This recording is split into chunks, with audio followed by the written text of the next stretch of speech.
The Trump trade tiff, ouch. He's replaced years of girly trade diplomacy by the Democrats with a new alpha male tactic. Donald Trump has slapped steep tariffs on goods coming into the US from Canada and Mexico, which is bad news for Americans who take their supersized pancakes with supersized lashings of maple syrup and cocaine. Cocaine? Well, Trump's fired the first shot in the trade war now. The weaponisation of import duties is part of Trump's America First trade policy. USA! USA! Canada and Mexico are both high on the shit list of likely new Commerce Secretary Howard Lutnick. Mr. Lutnick, congratulations on this important nomination. Who reckons they're quietly letting drugs into the US. Shut your border and end fentanyl coming into this country. And they have had the temerity to do this while running trade surpluses with the states. They're exporting more to than buying from. You stole from my kin! Something that makes a career salesman like Donald do this. The situation infuriates Trump particularly because Mexico's unofficially run by narco barons. And Canada?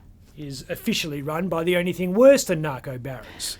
I want to speak directly to Americans. The tariffs on Canada will continue until its border agents stop the fentanyl trade, consumers start buying more American-made merchandise, or Justin Trudeau stops being so woke he's almost lactating. Pussy. Whichever comes first. And Mexico will remain under Trump's guns until the country stops selling drugs to hard-working but desperate members of America's showbiz community. What we got is a bag of artificial sweetener.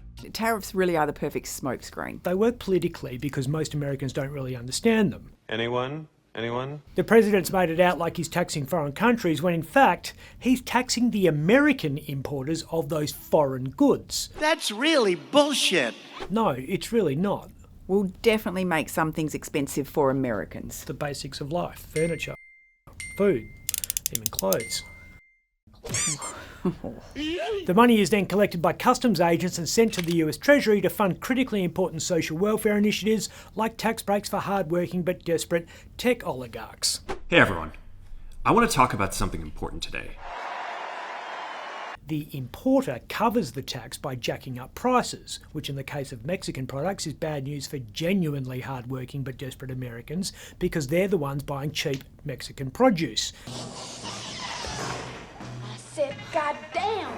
And in the case of Canadian products, it's bad news for Melania Trump because some of their favourite things are in the top 10 Canadian exports to the US.